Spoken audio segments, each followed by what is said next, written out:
This week, a class about the 1980s fitness industry and culture in the United States. Professor Natalia Mehlman Petrzela of the New School talks about new business models for group classes like Jazzercise and innovative career opportunities. You actually saw some of those racket clubs tearing up their squash and racquetball courts and creating dance exercise studios as fitness becomes even more widespread and more popular, but also moves in some ways away from sport to kind of recreational exercise. More in a moment.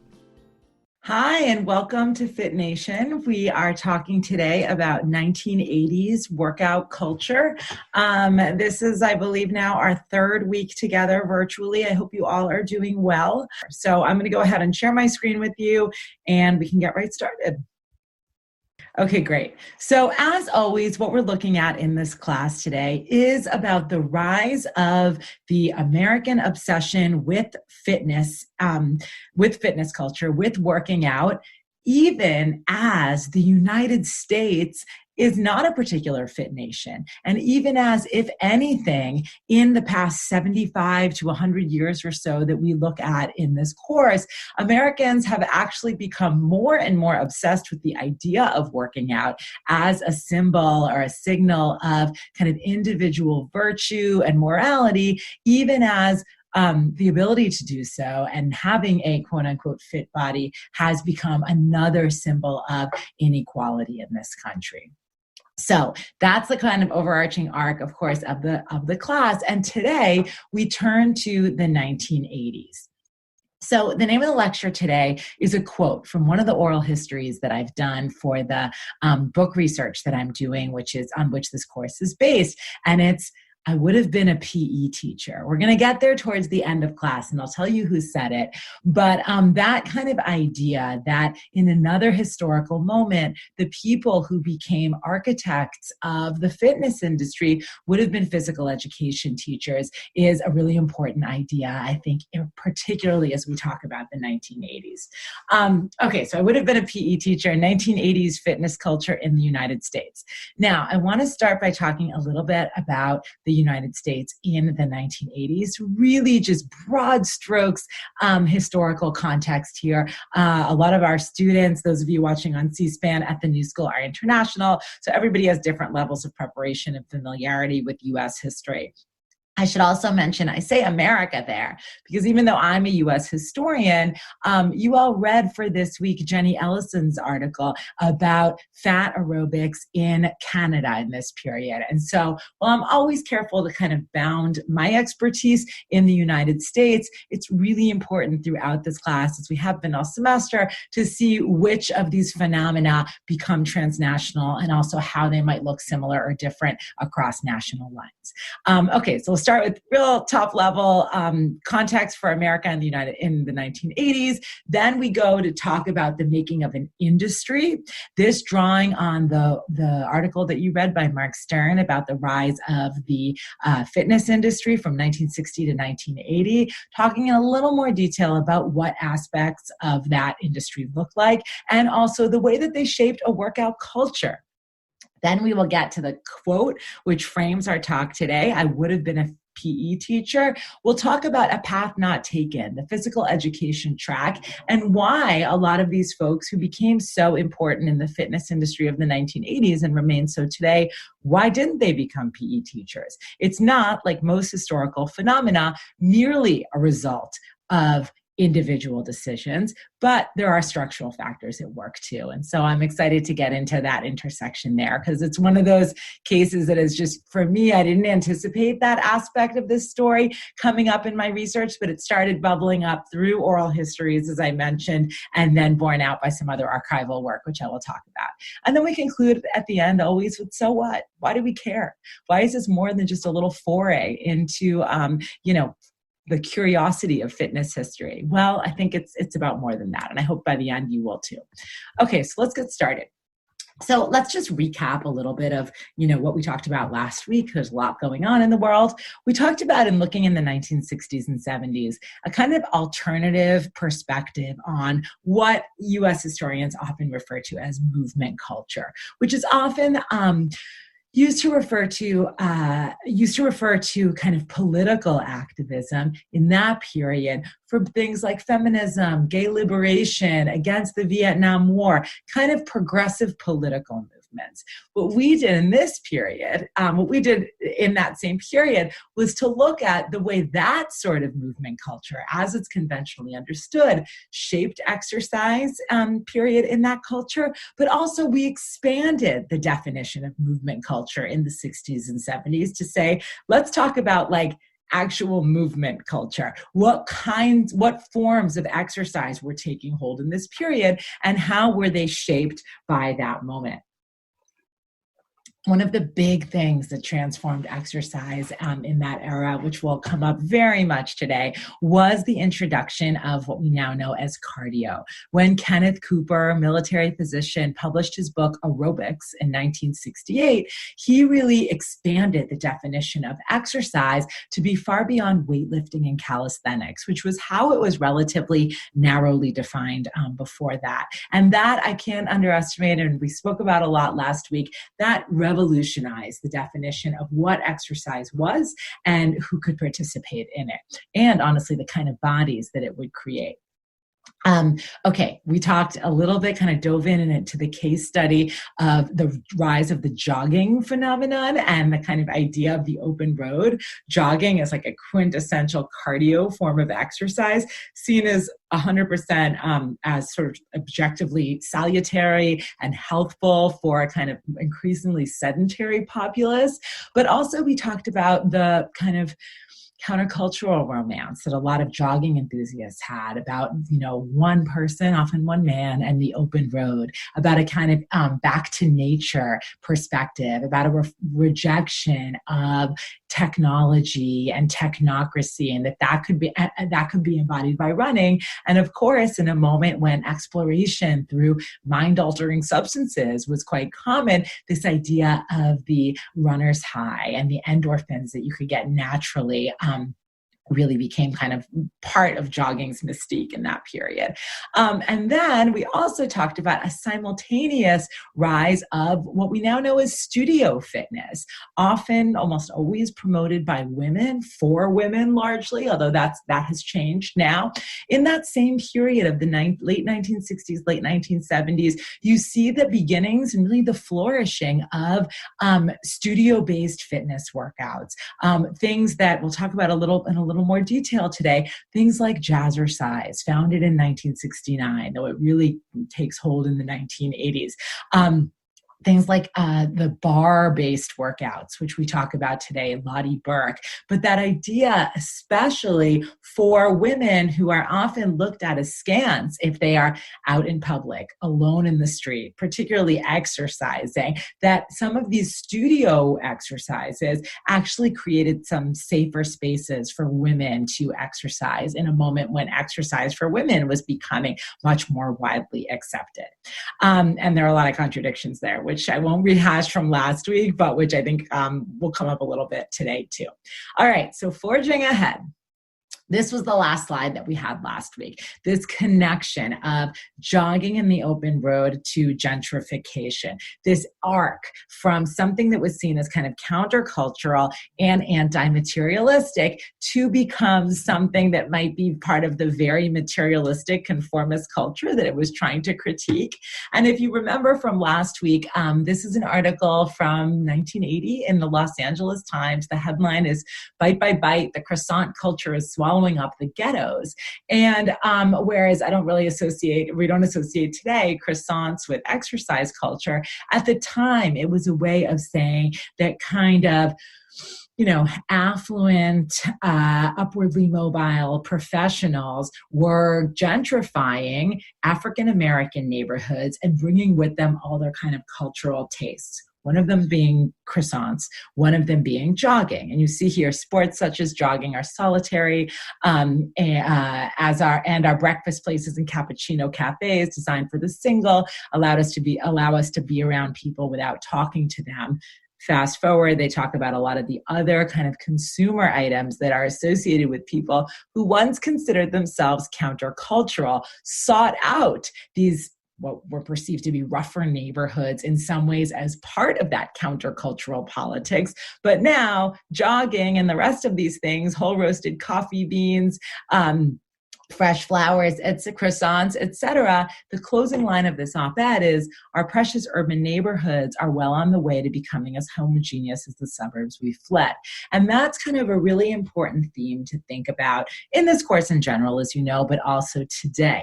The way that privatization, capitalism, a kind of corporatization of many of these grassroots movements in fitness ends up, I don't want to say bastardizing them or destroying them, because there's still very vibrant forms of fitness that exist in our extremely robust private fitness industry, but which you can't deny are overwhelmingly privatized and available as private goods to those who can afford them, even as they were often introduced with kind of radical ideas in mind. Jogging is certainly a pretty good example of that. Okay. So let's do, again, this is real top level, but I want to talk a little bit about some key themes in understanding the United States in the 1980s. So that's a picture from the 1990 movie of Bonfire in the Vanities, a rendering of Tom Wolfe's famous book about New York City in the 1980s. And if you don't know that book, it's a great novel. Never been a better time to go read it. But the protagonist, who's a Wall Street guy, fancies himself a master of the universe. He's married to a beautiful, thin, white woman. They are rich. And I won't spoil it, but he gets into a car accident which enmeshes him in an African-American neighborhood in New York and in the criminal system, and kind of points out a lot of the hypocrisy and social inequality that exists in New York City, and I would say in other cities in the United States at that time. That's a very unsatisfying description of the movie, but I can't include the image without telling you. But some of the key themes I think that come out in that book by Tom Wolfe, which are really important to kind of think about this era, is the 1980s is an era of backlash to that movement culture we talked about in the 60s and 70s as a kind of pendulum swing against some of the kind of collective, radical, progressive politics which define that era. Also a time where you both have on the level of government a kind of austerity policies, lots of cutting of social programmings and of public funding, whereas at the same time, a kind of widespread, I don't want to say acceptance, celebration of extravagance by individuals who can afford it. Bonfire of the Vanities is a really good example of depicting that lifestyle, though it's satire. It's pointing out the hypocrisy there. But some of you might know the movie Wall Street, the phrase greed is good, all of those kind of images of 80s excess, fast cars, cocaine, expensive drugs. That is very lifestyles of the rich and famous. If this lecture were 3 hours long, I would show you all these video clips, but that kind of celebration of extreme wealth, while at the same time social programs are being cut, that is very much part of a kind of 80s ethos, as historians understand it, and I think people at the time too. With that, unsurprisingly, a whole lot of economic, social, and racial inequality. I left gender out of there on purpose because I want to talk about the way this period, through fitness in particular, was both a time when gender inequality continued to be challenged, but also reinscribed by the fitness fascinations of the 1980s. Morning in America is Ronald Reagan's 1984 presidential campaign slogan. And I put a question mark there because for a lot of people, it was not Morning in America.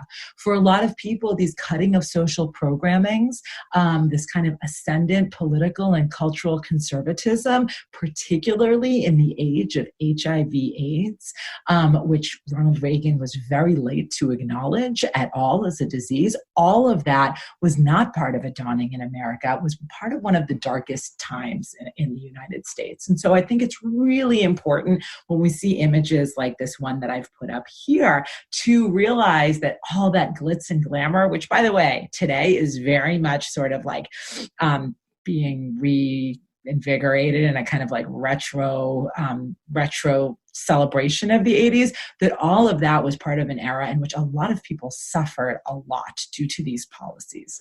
And the last thing on there, I was going to put it on there, but after we had that croissant culture headline last week, it came to my attention that some of you don't know what yuppies are. So yuppie is a term, and that's okay. Yuppie is a term that came in use in the 1980s to refer to young urban professionals and all the things they like to do, like those croissants and jogging. And I was just reading another thing, like triathlons became big, and it's a little bit of a play on hippies, right? And it is often it was used mockingly, right? These are people who are individualistic. They're kind of in it to climb the ladder on their own.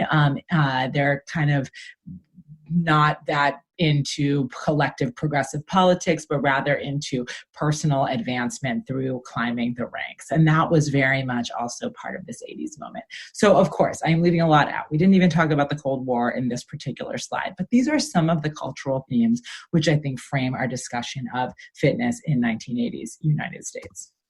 Okay, so we've talked a significant amount about presidential fitness in this class and about what was considered kind of appropriate for a public figure to participate in terms of fitness.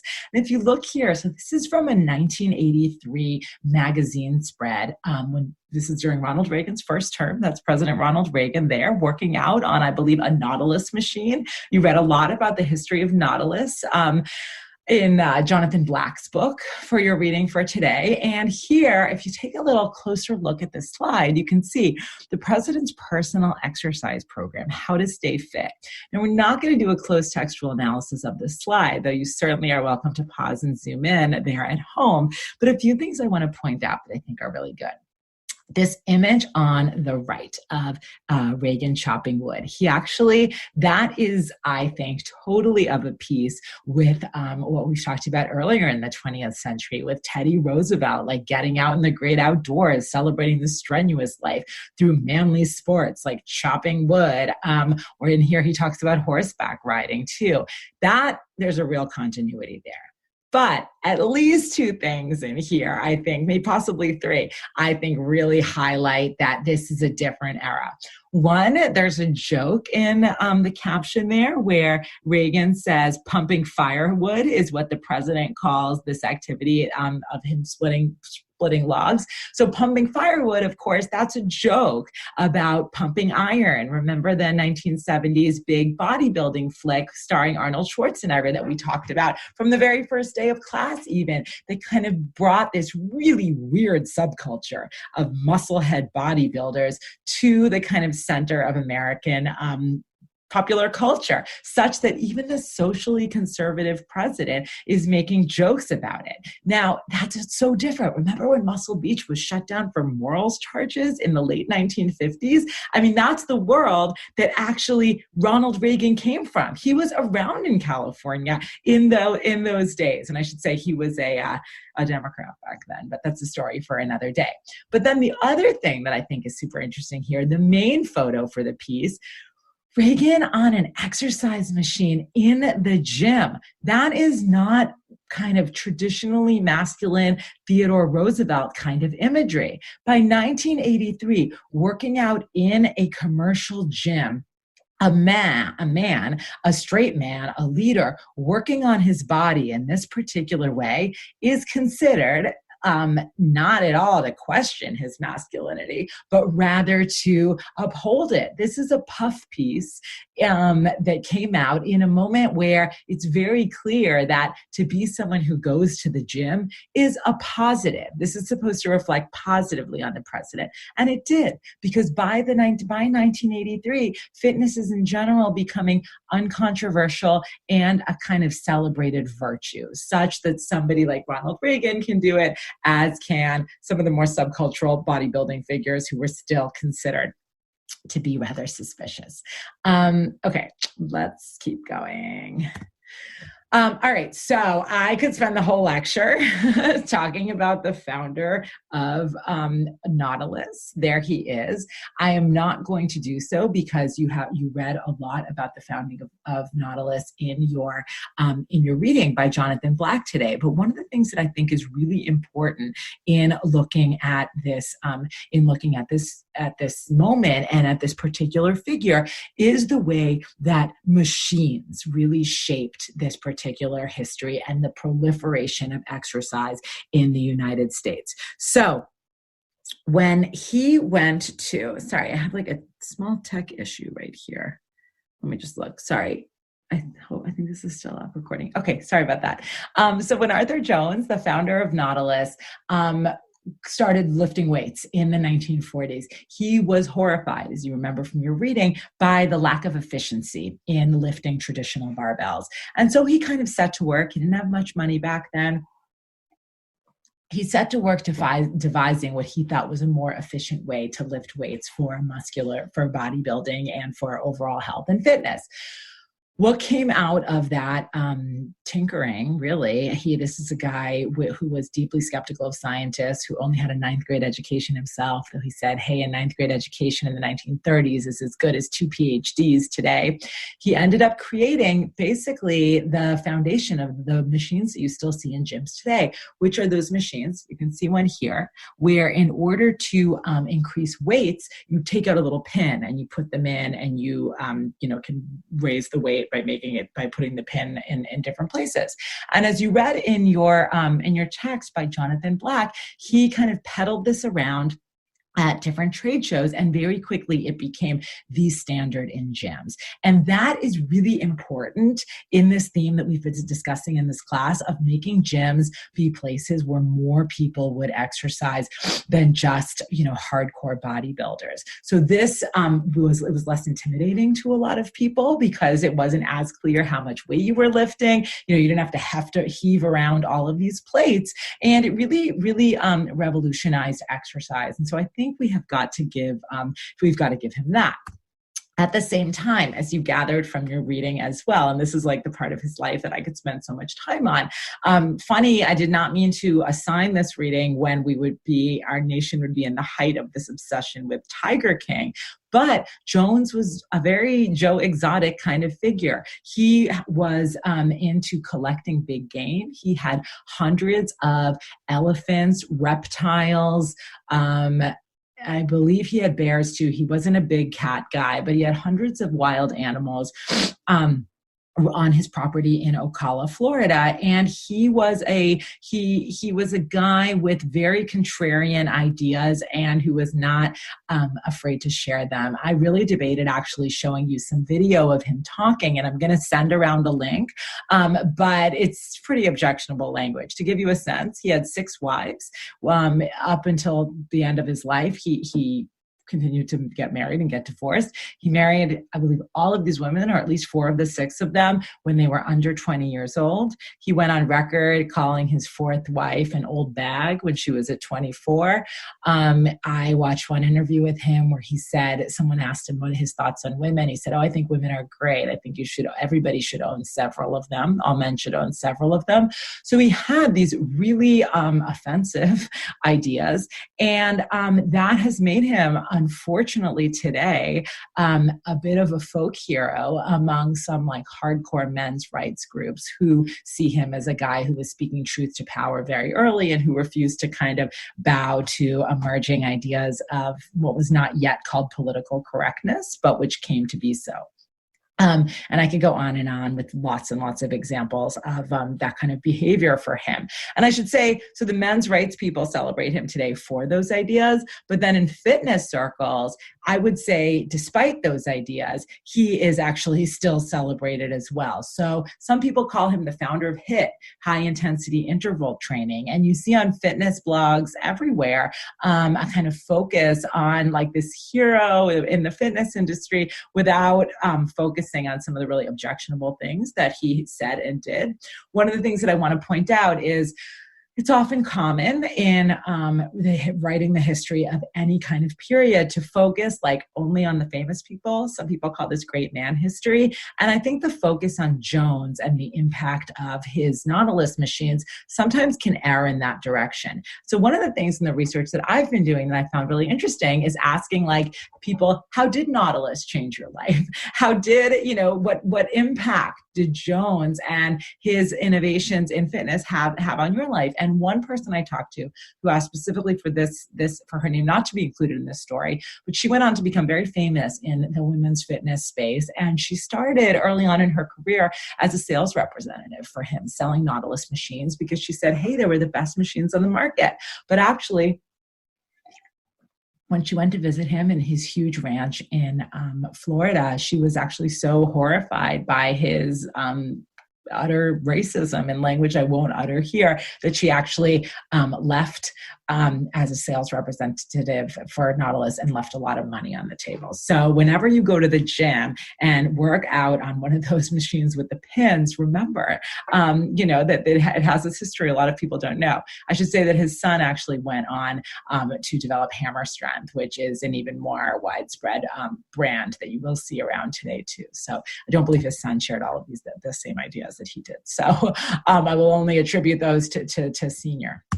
Okay, so at that same piece, so he invents Nautilus. He comes from this very kind of like macho background, which it's funny, he got in a lot of conflict with some of the traditional bodybuilders who saw this like fancy new high-tech machine as getting in the way of real lifting, like barbell heavy lifting gyms. So he had that conflict with those guys. But he, even as he expanded who came into gyms, he was somebody who did not have any kind of progressive, positive ideas about inclusiveness as part of his mission at all.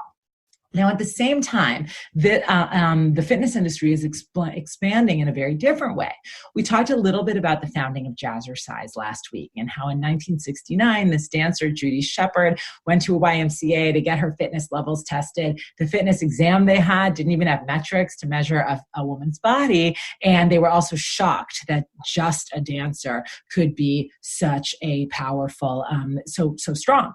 So she goes on to create Jazzercise, this dance cardio format, which has a really interesting business story, which is often not told. Jazzercise, which again, dance cardio, there's a guy in this picture here, but it's mostly women. It is meant to enable women who might be self-conscious about taking time for themselves to exercise or about looking at themselves in the mirror when they exercise, to kind of free them from all of that and allow them to move together for kind of health and fitness. Now, the business side of this, I think, is super interesting. Oops. Oh no, I'm going to have to go back to that one. So Jazzercise becomes a franchise. And what a franchise means is that individual people, rather than working for Jazzercise Inc. or working for Judy Shepard, who was Judy Shepard Massette by then, would go and pay a fee in order to start their own little Jazzercise businesses. Now, by 1984, you can see by this little clip right here, Jazzercise is the second fastest growing franchise business in the country after Domino's Pizza. Those two might go hand in hand, right? And by the way, quite a few like fast food things on there too. But one of the reasons this is important is one, because the franchise model continues to be a really important form of growth for the fitness industry, and it has been for a long time. But two, Jazzercise franchisees are almost 100% women. So are the participants. And so it becomes part of this growing fitness industry where women are some of the real prime movers here. And I've interviewed lots of people kind of in and around the Jazzercise world. And one of the things that a lot of them said is that these franchisees, what they were women who were staying at home with their kids, or women who were kind of in between jobs because of either their husband's work or other family commitments. And this allowed them to have some kind of economic self-determination and work and a sense of community while they attended to these other commitments. And I think that's an important story about this that falls out of the picture when we just think about leotards, leg warmers, and the kind of aesthetic of that period, which was pretty cool. But let's go back for a second. I do want to point out again, in avoiding a great man or great woman theory of history, just like Jones is not the only guy who made exercise equipment, as you know from your Jonathan Black reading, but also Judy Shepard Massett was not the only one doing dance exercise. Jackie Sorensen, the same year as Massett, creates something very similar called aerobic dancing. And she becomes extremely popular on the East Coast. And she has classes at YMCAs and kind of all over the place. And one of the things that I think is really interesting about both of these women and how these businesses came about is they were both living kind of adjacent to military bases. Judy Shepard Massett had relocated to San Diego County and lived near the military base there. And so a lot of her students were military wives who were, in the often there because their husbands had been deployed and in the kind of the shadow of this like hyper masculine military complex. They find Jazzercise. Many of them became certified instructors and franchisees because when their husbands got reassigned, they didn't want to lose their exercise. So they had to learn it to bring it with them. And that's part of how that business spread throughout the world. And it really did, and very quickly. Jackie Sorensen was also on a military base with her husband in Guam, I believe it's right in this article. She was an Air Force wife. It doesn't say where. I'm almost positive it was in Guam. And she too kind of was, at the behest of her husband's schedule and work, but created this incredible program there that ended up, again, mostly for women being a real source of, self-affirmation, exercise strength, etc. I do want to point out, again, without doing a close reading of this piece right here, that a lot of these programs, even as I fully stand by the idea that these absolutely empowered women and created new opportunities for women, some of the language, this is for the grossly obese, Sorensen claims, aerobic dancing could be dangerous. There's a lot of kind of weight loss talk in a lot of these programs. And, I think still today, but even more so then, women's fitness was often talked about primarily as a form of weight loss rather than anything else. Okay, so we've got the machine side of the industry, right? Nautilus machines, you read about Life Cycle, the bikes, the Pilates reformer you read about in your reading too. Now you have studios and like renting rooms in YMCAs or within other gyms or in health spas. That's where you have a lot of that dance cardio stuff happening. But then you also have the rise of the health club as social club. And I point this out here because this is an interesting story of how fitness culture bounces in and out of art and reality. So there was this story that ran in Rolling Stone called, here you can see, Looking for Mr. Goodbody in the early 1980s. And it was about a club in Los Angeles called the Sports Connection. Now, almost everybody that I have interviewed for this book project about who was in fitness in LA in the 1980s mentions the Sports Connection. Like, this was the place to be seen. People said it was so much a kind of singles bar environment that they called it the Sports Erection.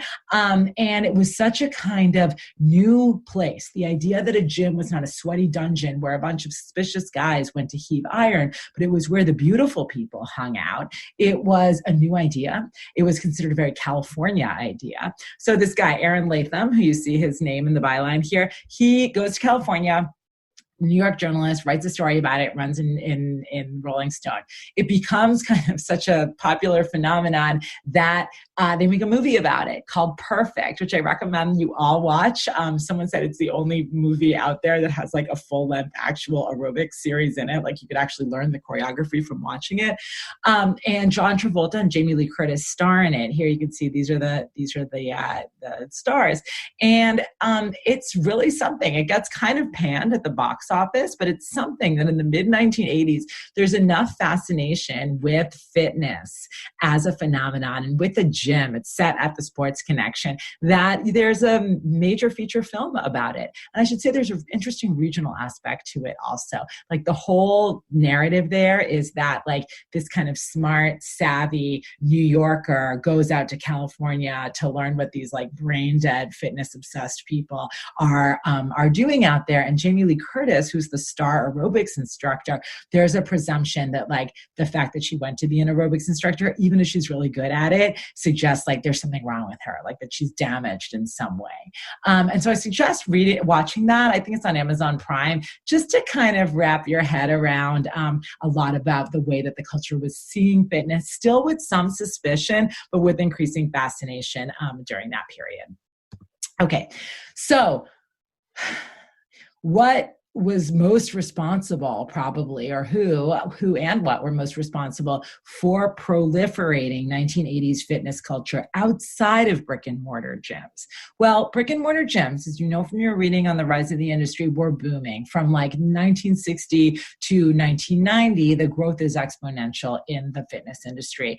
And as you also know from that piece, what's happening in those clubs is changing. Like the professional organization goes from being called the Racket and Sports Association to Racket Clubs and Health Clubs.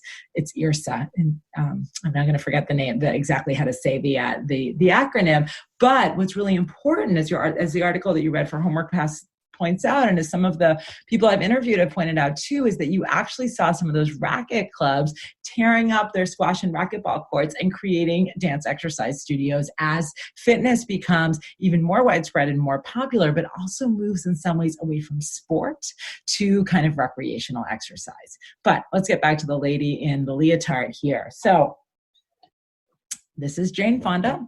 Jane Fonda was already a celebrated actress and controversial activist by 1979 when she founds her workout studio on Robertson Boulevard in Los Angeles. It's actually not well known that she was at the time married to Tom Hayden, the left-wing activist, founder of Students for a Democratic Society. She actually founded the workout studio to support California's Campaign for Economic Democracy, his organization. And one of the things I think is really interesting about that she wrote about in her memoir is that even though she was channeling millions of dollars into this, his nonprofit, he was always really dismissive of the workout studio and really thought it was kind of silly and superficial. And, what are you ladies doing in there? Meanwhile, one of the ways that she made dance exercise so popular was she was already a celebrity, so it had her name attached to it, but two, VHS. Video cassettes. So no matter how many more people were coming into gyms and no matter how many more clubs were being built, nothing could compare with having this videotape in your hand. Not that cheap, by the way. Fitness videos in those days were like $40 or $50, but that you could bring home, you could pop into your VCR and you could do it anytime. And that was really responsible for promoting and proliferating fitness culture far beyond any brick and mortar environment.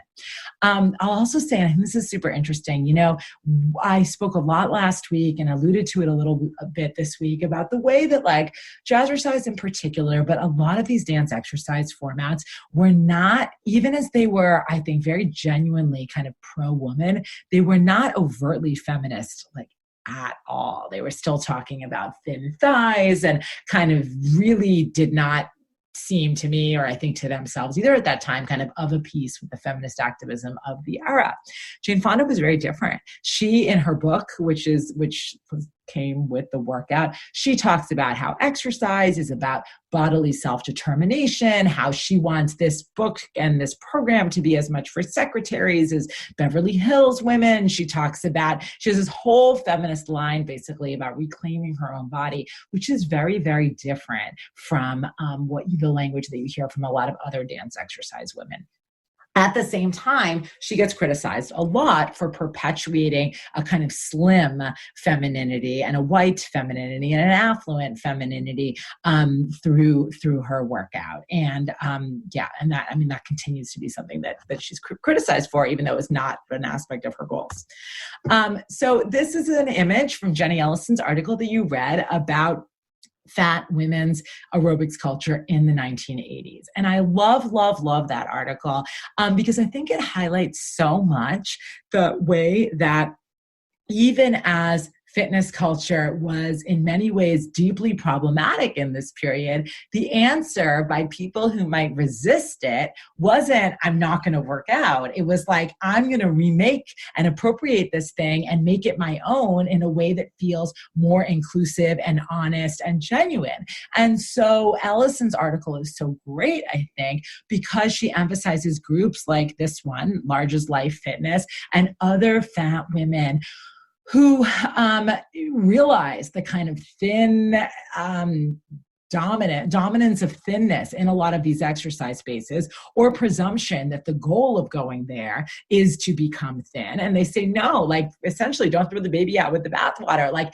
community, movement, exercise, health, it's awesome. But we want to do it in a way that affirms bodies like us as more than a stop on the way to becoming thin, as something good in their own right. And I think that's a really powerful angle, because a lot of times there's a kind of simplistic critique of fitness culture that all it is perpetuating a thin ideal. And while that's often not wrong, I think that overlooks really important stories like this. Another group of marginalized people who are so important to the creation of contemporary fitness culture are, of course, LGBTQ people. So that there would be no gym culture in this country without queer people, like full stop, no question. And so I want to just pause for a second and talk about the way that operated. So this gentleman on the left, that's John Blair. He was both a gym entrepreneur and a nightclub impresario, and those things were very closely intertwined for him. He talks about being a young gay man in Los Angeles in 1970, and get this was in his New York Times obituary, and about going to the going to the first gay gym in Los Angeles and having it a place where he could find Nautilus machines and wear tube socks and kind of be himself. And to me, having just put together all that material about Arthur Jones, who was like homophobic, racist, misogynist, and then to hear John Blair, who was a huge activist, who's queer himself and a huge activist for LGBTQ rights, talk about the presence of Nautilus machines at the gym being a kind of, one sign it was a good place or one sign it was a place of solace, to me is a really important point about the way that particular spaces or devices or products or experiences get remade and reused by everyday people. And I think that's important to think about when we think about the history of any of these phenomena. So Blair has a gym in LA, and then he goes to New York, also has gyms in New York and nightclubs. And he talks about how during HIV/AIDS, going to the gym and having what he called a Chelsea boy physique, the kind of fit, muscular body, became such an important way to showcase that you weren't sick, you weren't wasting away from HIV/AIDS. And so wearing that signifier of health on your body was one way that kind of fitness culture operated in that period. Now, this other Molly Fox Studios over here, I had the great pleasure of interviewing Molly Fox, who is like still considered one of the leaders in the fitness industry.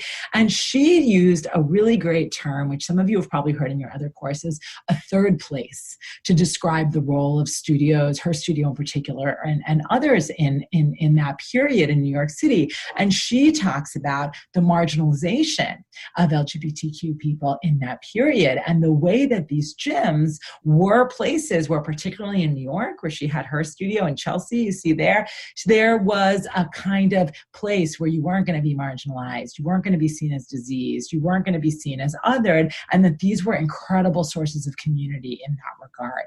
And so I think that's really important too, to like disaggregate when we think of gym culture, the big sports connection, the independently owned studios like Molly Fox, the equipment aspect of the industry that we learned about from Jonathan Black and through Nautilus, and to see they all intersect and they're all kind of part of this amorphous thing called gym culture, but they all have very different functions and all serve in some ways as places that some are excluded, and in places which are also a force for inclusivity as well. So what I want to do for this very last bit of class here is talk about this path not taken. So let me pause for a second and explain what I'm talking about here. One of the things that kind of bubbled up through my oral history interviews that I was surprised about is that I've interviewed all of these luminaries from the 1980s in particular, this kind of high point when, to put one digit on it, by the middle of the 1980s, 22 million people are doing aerobics in the United States. That is something that no one had ever even heard about, probably 15 years earlier, most of them even 10 years earlier. And what I kept hearing from people who came up through this period and became really these like big shots in the industry was either I was a phys ed teacher, I was a phys ed major, Or can you imagine if I'd been born in another era? I would have been a PE teacher. And I started to kind of think about that all of a sudden there was this boom in this private industry that created all these opportunities in a private realm for people who are extraordinarily talented people, by the way, who would have otherwise gone into teaching PE. And so that became another kind of avenue to look at how the rise of this industry has, I think, in some ways contributed to these kind of austerity policies, which have drained really quality physical education from the public realm. So here are some examples of intersections, which a lot of people told me about as well. So Jackie Sorensen, who you remember founded Aerobic Dancing, she was involved in the Presidential Council for Youth Fitness. She wrote physical education curriculum. You can see here. And then here, this is in 1990, President George Bush the first appoints Arnold Schwarzenegger as head of the Presidential Council on Fitness, which we talked a lot about, if you remember back with Dwight Eisenhower and John F. Kennedy. Now I want to pause here because this is remarkable. I mean, we talked about how marginal Muscle Beach was and how marginal weightlifting was. The idea that a Republican conservative president would be appointing Arnold Schwarzenegger as the head of the very staid Presidential Council on Fitness, that says a lot about the mainstreaming of workout culture in the United States. That this dance aerobics instructor who's really promoting exercise for girls would be writing PE curriculum, that does suggest a real change that I don't want to minimize.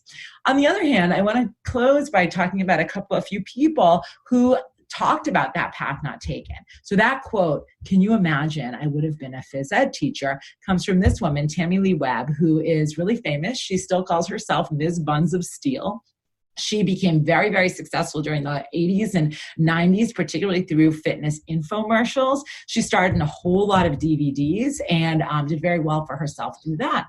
Now, when I interviewed her, she told me that, she was a kid who grew up in rural California around a lot of boys. She was super sporty. She was into weightlifting. She ended up competing in weightlifting. She went to school and was the only girl in her class at Chico State to graduate in exercise science. And she said that if she hadn't graduated when she did in the late 1970s, her really only opportunity would have been to go and be a phys ed teacher, a career path which, looking back, when I talked to her just a couple of years ago on the enormous career that she built for herself, seemed like it would have been a real missed opportunity. She went after school. She went on to teach aerobics and other kinds of fitness on cruises at a kind of luxury spa called the Golden Door. She was big on the fitness convention circuit, which was just born in the 1980s.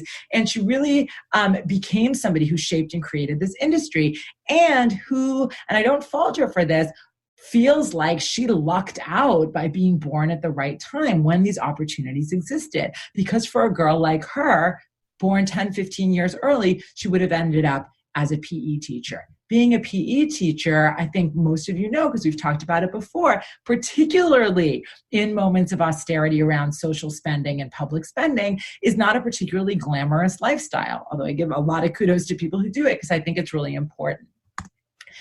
Similarly, I want to focus on these folks here. That's Kathy and Peter Davis in this picture here. They're married. They're still married today. And that is Carol Scott. So all three of these folks have some connection to that same kind of story. And I group them all together here because the spoiler alert where they end up is Kathy and Peter Davis founded really the first professional association for, at first, aerobics instructors called IDEA, International Dance Exercise Association. It's an original acronym. And then Carol, and that was in California. They both went to school in San Diego and started that. And then Carol Scott, a few years later, started essentially an East Coast version of that called ECA, East Coast Alliance, ECA Fitness. And all of them, Kathy and Peter came out of the tennis world, collegiate tennis, and Kathy and Carol told me rather similar stories of being jocks, of studying phys ed, and graduating in the early 1980s into this dynamic realm of commercial fitness that they never would have imagined existed before. And of having that opportunity to take up, that felt like one that you just couldn't give up. And Carol, who I spoke to more recently, expressed, I think, a really interesting perspective on the difference of those paths that lay before her. She was like, I could go be creating programming and working out with all of these people from different walks of life and being at the center of this dynamic industry, or I could go roll out the balls in the gymnasium and follow this pre-existing curriculum, which I had very little power to change. And that's a story that I heard again and again. And I point this out because all of these folks here not only chose personal careers in fitness, but went on to really create some of the professional infrastructure for the industry and for industry professionals, which did not exist before. And just so you know, what was one of the things that those organizations created was kind of conventions, and the way it would work, and it still does in some places. You apply with your programming, whether there you see spinning or step or whatever it was, and then you present like an academic conference, and different fitness professionals come and see your workout. I don't know exactly what's being presented there, but that was at ECA Fitness, where, full disclosure, I have presented as well quite a few years ago. I was backup talent though. I was like these people in the back, but different outfits. Okay, so last example of this, I've interviewed both of these folks. That's Elizabeth Halfpap and Fred DeVito. They are the kind of power couple of bar fitness in America, co-founders of Exhale.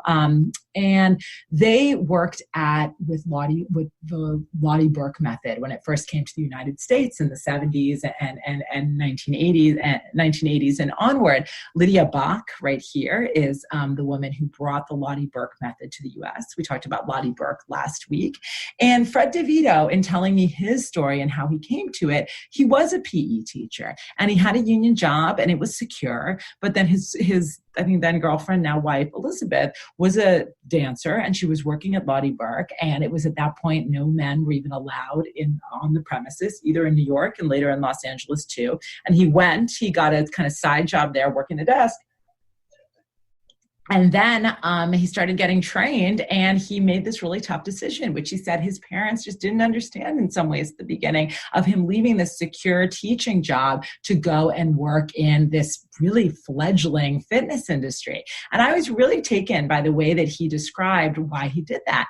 And he said to me, and I think to a lot of you, particularly being at the New School, leaving the public realm to work in private industry feels like that's somehow a move towards a more exclusive or exclusionary realm, which in some ways I think that instinct is right. But what DeVito explained to me, and I think this was really opened my eyes in a lot of ways. He said, look, when I was teaching PE, I was teaching to the kids who were already jocks, the kids who were out of shape or humiliated or felt excluded. They would get a note or sit on the side or not try. And the way the curriculum was structured, it only perpetuated that. There was no opportunity for me to actually get people to love movement or to create kind of a more collectively inspiring environment. He said in the studio world, which was so new, there was actually that opportunity to create those kind of environments. And so that's the kind of thing that you hear a lot. And in this particular case as well, he just possesses a really interesting honor, which is that he was the first man apparently allowed ever into one of the Lottie Burke classes. And this Lydia Bach here, who they worked with for years, Lydia Bach was the woman who brought the Lottie Burke method from Europe to the United States. Okay. So I want to close right now. I think we went a little bit later than I would have thought, just with this very strange image. That's Lydia Bach, possibly not the same photo shoot, but that's Lydia Bach and Arnold Schwarzenegger locked in this rather strange arm wrestling competition, grinning arm wrestling. And I do not have a date for this class, but for this particular image, but it was used in a promotion for the Lottie Burke method about how to get strong. And I close on this one because I think you can see that one of the things that happens in the 1980s in this crazy and divergent and multifaceted history of fitness in the United States is that you start to see a lot of convergence. That something like the Lottie Burke method, born out of dance on in Manchester Street in London for kind of society ladies, and Arnold Schwarzenegger, who comes out of like the Muscle Beach super macho male bodybuilding culture, there is a kind of mainstream convergence that's happening in this period where there is a much wider spread celebration of the pursuit of individual fitness as an objective good that's happening across the culture. Yet at the same time, in a moment of defunding of public institutions and austerity, for all that enthusiasm about fitness, what you're seeing boom is the private sector, the rise of private clubs, VHS tapes for sale, studios, franchise business, whatever. It's not all one thing, and they all function in ways that are great for some people and not so great for other people. But it's the private realm, which is really, really booming in this period, but for the very public, but I think not always with a lot of substance, professions of support for fitness culture that you see with Ronald Reagan on a Nautilus machine in a magazine spread, or George Bush pointing a bodybuilder to the Presidential Council for Youth Fitness. So on that note, I will let you go. I look very forward to hearing your thoughts on this talk. If you're joining us from C-SPAN, I'm very easy to find online. Thank you so much for joining me. Have a wonderful week. And thank you, C-SPAN, for inviting me on. Bye. Thanks for listening to C-SPAN's Lectures in History podcast. Are you looking for new reading material in 2022? Listen to the About Books podcast. On the latest episode, New York Times book review editor Pamela Paul talks about some of the New York Times notable books of the year and her latest book, 100 Things We've Lost to the Internet. Find the About Books podcast and all of C-SPAN's podcasts wherever you listen.